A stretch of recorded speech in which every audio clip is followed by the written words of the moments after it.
Hello, friends, family, people of the internet. Happy Thursday. Who's ready for the block party this weekend? I sure am. High Horse block party is going to be lit. Cannot wait. We'll talk about that more here in a bit. Jay, we are good to go. All right. Good afternoon, everyone. I'm Dr. Joaquin Acosta, your guide on this enlightening journey through the dynamic world of pharmacy and healthcare. Also the passionate CEO of PharmTrue. Welcome to tonight's Know Your Pharmacist live stream, where innovation, care, and knowledge transforms into wellness. Today, March 21st, 2024, a day brimming with possibilities and insights that we'll explore together. We're here to connect, learn, and grow in our understanding of the healthcare landscape and its incredible potential for positive change. In our Pharmacist Frontline segment, sponsored by PharmTrue, we delve into the heart of healthcare innovation, where fruits and vegetables become more than just a part of the diet. They become a prescription for life-changing health benefits. Pretty cool. A testament to our belief in holistic, community-driven care. Moving forward, our Tech Talk will unravel the latest advancements where AI is not just a buzzword, but a beacon of hope, enhancing patient care in ways that we've only dreamed of. It's where science meets compassion and technology becomes a bridge to better health outcomes. Our Enlightenment Hour will be a journey into the mind itself, exploring how our expectations and our beliefs shape our health and well-being. A blend of psychology and medicine, revealing the untapped power of the human spirit. In the Herbal Wellness Corner today, proudly sponsored by High Horse Cannabis Company, we're contrasting traditional approaches with innovative solutions in pain management, navigating the intricate landscape of topical treatments. Community Spotlight shines on the heartwarming efforts of the Baked Chicken Farm as we share their commitment to quality and community spirit. Lastly, our Men's Health Minute, sponsored by Vado Speedway Park, we're going to delve into an intriguing trend, the rise of vasectomies during March Madness. Yes, you heard me. Unique lens on men's health, blending curiosity with critical health insights. As we embark on this journey together, remember, you're not just viewers, you're an integral part of this community. Your thoughts, experiences, and insights matter, so let's engage, share, and discover together. Prepare to be informed, inspired, and invigorated. Thank you for joining me on this journey of exploration and empowerment. Here's to a live stream that's not just informative, but transformative. Let's get this thing started. All right, so anybody who's seen this already, I doubt many people have, but we covered this once. They were running a little model of it over in Florida. Word is starting to get out. Prescription for health. No, not for medicine, food medicine. Indeed. So can a prescription for free fruits and vegetables improve health outcomes? Study after study says yes. We all know our general rules of course, you eat your veggies, grow big and tall. Obviously we have a pretty familiar concept that you're more likely going to have a lot better health outcomes if you're eating fruits and vegetables, avoiding processed foods, so on and so forth. But it's interesting to see the concept of what if, right? There's obviously places happening, but your medical provider could actually make a part of your soap note or your treatment plan a real diet, right? And a diet of fruits and vegetables, and not only fruits and vegetables that are prescribed with you in mind and your best health outcomes, but they're actually paid for. And a lot of people, not everybody, but a lot of people are able to take advantage of, right, food stamps. Takes it down to, for instance, in Las Cruces, the farmer's market, right? And you can go and spend those points as farmer's market points, and pretty cool stuff because I'm getting a little hunch there. So take a look. A growing number of programs in the United States give people batches of produce as a way to combat heart problems and obesity-related disease. So if doctors prescribe fruits and vegetables like medicine, could people improve their health through diet alone? That's the theory behind a growing number of programs in the United States that deliver free produce.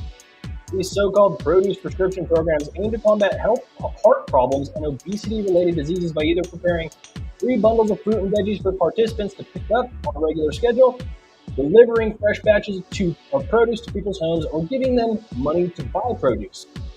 So Carol Grant, a 63-year-old retiree in Tulsa, Oklahoma, joined one such program in late 2022 after she was diagnosed with diabetes. The doctor prescribed her medication, she said, but she didn't want to rely on it forever. Now, type 2 diabetes, for most people, it's actually reversible. So she said, well, it can't possibly be the way I'm going to live my life. If there was another alternative, then I was there for it. So she signed up for Fresh RX Oklahoma, a nonprofit food prescription service for people with diabetes. The year-long program distributes bags of locally grown fruits and vegetables, along with recipes every 2 weeks. Participants also receive free health screenings every quarter. Grant said her blood sugar dropped to non-diabetic levels and she lost 50 pounds. Before the program, she said she regularly ate junk food because it was more affordable. My diet was horrible. Anything quick, anything loaded with sugar. And now Grant said she cooks recipes like sauteed tofu and sweet peppers. Recent studies support the benefits of these programs.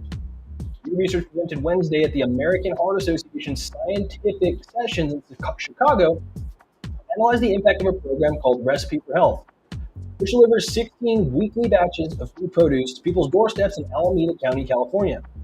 Participants also attend group medical visits that teach them about nutrition and physical activity. The researchers examined the effects on nearly 5,300 middle-aged patients at federally qualified health centers, clinics that serve low-income, uninsured, or underinsured patients. Participants all had a chronic health condition or were food insecure. Their healthcare provider sent an electronic prescription to Recipe for Health.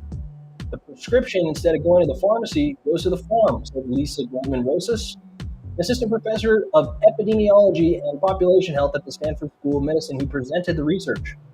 The fact that it comes from your provider is very powerful, she added. It's sending the message that food is a part of your health because your provider cares about it. The researchers compared participants' health records with those of patients at other federally qualified health centers who would not receive the produce deliveries. Over the course of a year, participants significantly lowered their non-HDL cholesterol, the kind that clogs arteries compared to the other group. Some participants also saw lower blood sugar levels. Participants not only increased their produce consumption, but also their physical activity, according to research, which has not been peer-reviewed or published in a scientific journal.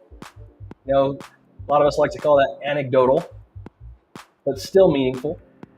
The share of participants who said they were food insecure, meaning they had limited access to healthy food due to a lack of money and other resources, dropped from 59% to 48%. However, being part of the program didn't seem to change people's blood pressure or BMI. A similar study last year analyzed the impact of 9 produce programs run by the Wholesome Wave, an organization that uses private funding to help communities facing poverty and nutrition insecurity. The programs collectively enrolled around 1,800 children who were overweight or had obesity and around 2,000 adults with health risk factors such as obesity, diabetes, and high blood pressure. After participants met with the medical professional, they got between $15 and $300 per month, either as a paper voucher or loaded onto a card. Purchase produce at a local farmer's market or grocery store. The study found that prescriptions improved the adults' blood sugar control, blood pressure, and body mass indexes. Our findings suggest these programs really could be an important and complementary part of clinical care moving forward, said Kurt Hager, co-author of the analysis and health sciences instructor at UMass Chan Medical School. A study last year estimated that if 6.5 million adults with diabetes and food insecurity were given produce prescriptions for an average of 25 years, that would prevent nearly 300,000 incidents of cardiovascular disease and save close to $40 billion in healthcare costs. Produce prescriptions gained a new attention after the 2022 White House Conference on Hunger, Nutrition, and Health and made it a priority to improve access to nutrition services for Medicare and Medicaid beneficiaries. Historically, Hager said such programs have been unsustainable long-term if they're solely dependent on grants and foundation support and donations. So there's really a big move right now to actually have health insurance begin paying for some of these programs. And perhaps we'll see how that goes. Hager added that more states have begun taking advantage of Medicaid waivers that allow them to pilot new health services. According to a February study, California, Massachusetts, New Jersey, North Carolina, Oregon, and Washington have all approved waivers for Medicaid beneficiaries that allow for the direct provision of healthy food. Pretty cool, huh? Same time, researchers are gathering more evidence about the benefits of produce prescriptions. A 450-person trial in Southern California found that 6 months of weekly produce deliveries reduced blood sugar levels in people with type 2 diabetes. And preliminary data from a trial in New York City found that families who received home deliveries of fresh produce were more food secure and less stressed overall compared to families who didn't. The New York trial enrolled 250 families with children ages 2 to 8 who were either overweight or had obesity, and then gave up half the families locally grown fruits and vegetables for 24 weeks, plus tips about healthy eating and kid-friendly recipes. The other families got only the educational tips. So the director of the study, Rupa Kalyamanan Marcello, sorry for butchering your name, said the deliveries didn't necessarily lead families to eat more fruits and veggies, since they simply bought less produce at the store, but they did prompt kids to eat a wider variety of foods. So early childhood is the most critical time for shaping dietary patterns and preferences, and we wanted to intervene at the earliest point possible. It's, I think, a lot of potential for this kind of program, especially when we look at, obviously obesity in the state of New Mexico, type 2 diabetes in the state of New Mexico, cardiovascular disease still being the number one killer for men and women in the state of New Mexico. A lot of very preventable things if we were able to, course correct perhaps our diet, outlook on food, food security, and actually involve your healthcare providers a little bit more rather than just putting you on high blood pressure medications, just putting you on a statin, giving you the good old lecture about you need to eat better and next time I see you got to drop the weight. And again, that's not every healthcare provider, so I'm not, by any means poking fun at anybody or anything like that. I understand, healthcare providers all have their own style, all have their own unique, abilities and ways to give care to patients, but this is just another way to add that access. And I think, you slip something like that right in with, your discharge paperwork when you're at the hospital and you have a cardiovascular event and you're like, what are the chances of readmission, or perhaps, you've got blood pressure screenings and other ways to identify patients that are, at a much higher risk. Perhaps your patients that are non-adherent to medications, patients that don't want to be on medicine anymore, where you can tap into, hey, it's on you and we can be a part of that to, eliminate a lot of cardiovascular risk, to reverse type 2 diabetes, to educate you about, eating healthier, and even, implementing that all the way down to our younger children and our youth, right? So perhaps, maybe you can still have a hot Cheeto, right, when you're young, and it's awesome. But again, we also want to encourage, fruits and veggies, right? It's not the only thing. So, our Mexican diets perhaps don't accommodate for a lot of that. Maybe the most vegetables you're going to see is like chili and beans. And that's totally okay, right? Again, funny joke I'd heard before about, Mexicans don't typically go searching for food other than Mexican food because they're absolutely content with their food and proud of their food and love it, and that's pretty hilarious. And I think it holds pretty dang true, right? And again, if you're second, third generation Mexican here in the country, for sure, you're probably a little farther beyond that, but I guarantee you that more traditional style, of course, you're cooking with lard, you know what you're cooking: tortillas, beans, chili, meat, delicious food. But you got just, add in the rest, maybe subtract a little bit, and, empower yourself to spend better quality time on this earth with your family, right? Think about, most Mexican culture would absolutely say family is a very big part of their culture. And this is not to say that, obviously, we know we have all kinds of, cultures, wide variety here in the city of Las Cruces, but, Hispanics are quite a large bit of our population, and, quite a large part of, the contribution to a lot of our negative health numbers. We all know the, other underlying socioeconomic factors and things like that. And I'm not even really trying to touch on that here. I'm just, hey, how do we perhaps change lifelong habits? Maybe you're sick of taking expensive insulin and expensive medication and, spending all your money just to do that, just to kind of continue on the same path. And so breaking these habits could be hard, but, it could be quite encouraging to get to the other side of that. And so I'm excited to see, hopefully the state of New Mexico can adopt perhaps a little bit more of an inclusive model on that. I know we've got things like the Southwest Diabetes Outreach, who will absolutely connect you with a whole heck of a lot of programs and support, whether it's healthcare providers, self-learning. There is some really good stuff here in the state, but prescriptions for food are, actually nothing I've seen yet. Anyways, let's move on to our tech talk. So we're looking at West Virginia University. Mountain Mama, take me home. So interesting. Gonna share this little breakthrough here, but an artificial intelligence tool over at West Virginia University. Health data scientists are developing could lessen medication errors that send recently discharged patients back to the hospital while reducing healthcare costs. At least 1.5 million people are harmed by medication errors every year, according to the Academy Managed Care Pharmacy. And the cost for treating these drug-related injuries occurring in hospitals alone is estimated at $3.5 billion annually. Because of this, we need to provide better tools to our clinicians, said Abdullah Al-Mamoun, assistant professor to the WVU School of Pharmacy, Department of Pharmaceutical Systems and Policy, who is leading the project. We'll develop a tool where we'll go through each of the patient's records for medication reconciliation process.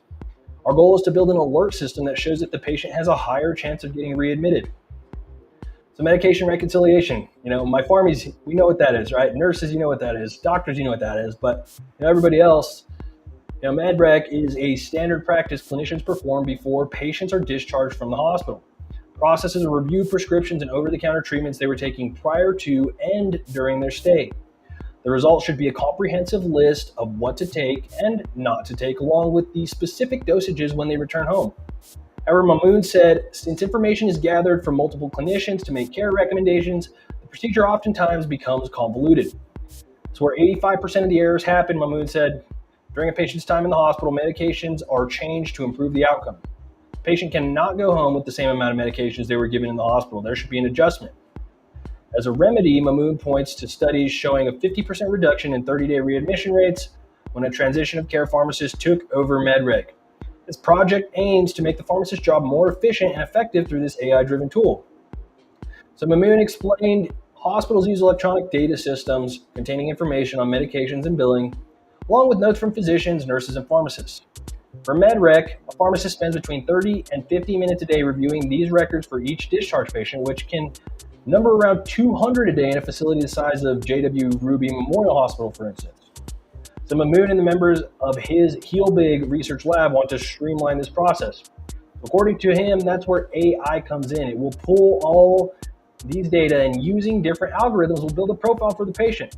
That'll make the process more accurate and much faster and improve medication safety. That's what I'm talking about.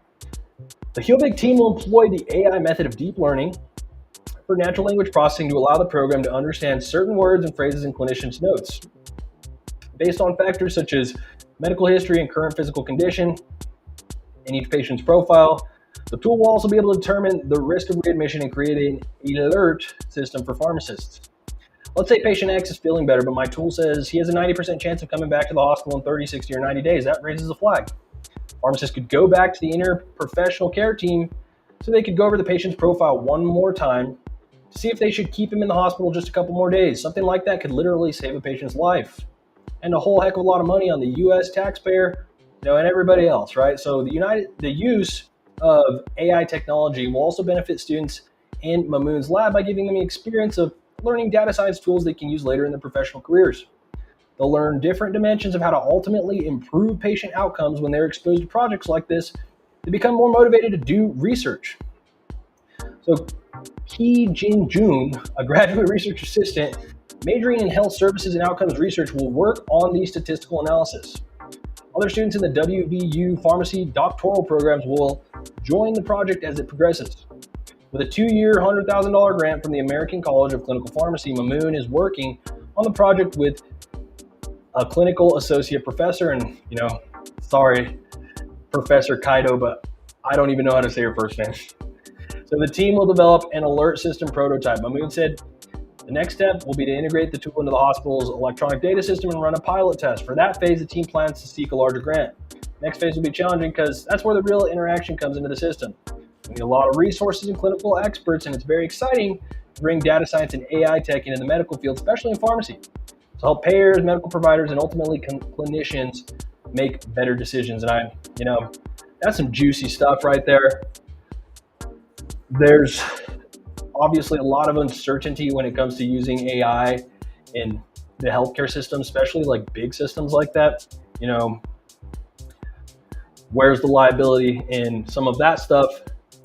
How could it go wrong? Hoping and assuming that he has his bases covered and he gets to that point, things that I really do like about, something like that is, you really look at the realities of medication reconciliation or MedRec in basically any hospital, especially these rural hospitals we have in New Mexico. In the pharmacy, in the hospital pharmacy, that is probably one of the lowest perceived tasks, that somebody can be doing. And, where people are like kind of wanting to do, the funner jobs where it's like, hey, I want to go run around and stock, all the, Pixie stations, or I want to go be the compounder. Everybody has their different things that they like to do. Some, obviously pharmacists like to do their dosing, their Venco dosing. Maybe they'll do medication consultations, right? And so, of course, you have, just like any other job, people cherry pick the things they like to do and then leave the rest. And who gets to do the rest? The grunt work, or usually the lowest on the totem pole. And so what will happen is, a technician will be running around collecting all the MedRec information. Maybe have to go and call their pharmacies to go and figure out what they were taking. Not everybody comes in with a medication list. And so, you start really kind of shooting from the hip about collecting, hey, what medication are people actually on? Maybe I knew what their med list was 6 months ago, but maybe it changed, right? And so really getting a real-time accurate, number on that can be hard. And so where you think about people cutting corners or whatever that could be, sometimes you see people come, and this is from the post side. I've done hospital rotations. I've never specifically been employed in a hospital, right? But I've done my fair share of hospital rotations. And, by any means, in the retail pharmacy setting, I can guarantee this. A lot of times you'll see patients discharged being double prescribed stuff. And so that's the nice part about being, somebody's pharmacy that is completely, nobody else's. At least you can see if there's medication duplications and those kinds of potential errors. For instance, maybe the medical doctor at the, hospital wants to take you off of a certain blood pressure medication and take you to another one, or up the dose of it, or whatever it is. And then you get back home and you've got all those meds in your cabinet and you start doubling down on this stuff. And so those are, that is a big no-no and a big red flag. And we try to, do our best to mitigate that at all costs. Of course, that is our job, but there's leaky parts in the system. It gets cracked, right? And so you can at least perhaps even identify by whatever means, even if the doctor's, notes suggest that this patient might be more high risk, for whatever reason, or maybe you're looking at targeting specific disease states, that medication adherence is absolutely imperative. And you can tell, by looking at somebody's prescription insurance claims, that they're adherent or non-adherent to their medications, which, if they're not adherent, how do you have a better intervention at that point? Maybe you'll find that, nobody's ever talked to them about taking their medication every single day on time and as prescribed, and what that actually, attributes to their health outcomes. So those kinds of things are awesome right there, because you turn it, that's what AI is for, is turning those jobs that everybody hates, into a literally stepping stone for growth. I completely believe it's doable. It's not going to completely erase the human element by any means. You're still going to have to go collect data, and you still are probably going to, have chunks missing in certain cases. But even, right, so if that's the standard of the best that you can get right now, and the busy rural hospitals or, whatever is already kind of dealing with trying to keep the pace with everything else, and then, doing MedRec, you can actually, obviously you're already going to be getting like a billion times of a boost in terms of, efficiency and, accurate, systems in place that identify perhaps, big risk factors for somebody coming back to the hospital. Because if you're getting infected, and you have infections constantly, or, you're constantly having fall risk or whatever these things could be, you obviously start noticing that, hey, we've got to find a way to intervene. We've got to find a way to do better. And again, a lot of our hospital teams and healthcare providers take care. They're trying hard. They're doing their best, but everybody gets busy at work. Everybody has a little bit of that human nature component where, of course, maybe you might cringe at doing some aspect of your job, but medication reconciliation just so happens to be one of those things in pharmacies. But that's awesome. I love to see it.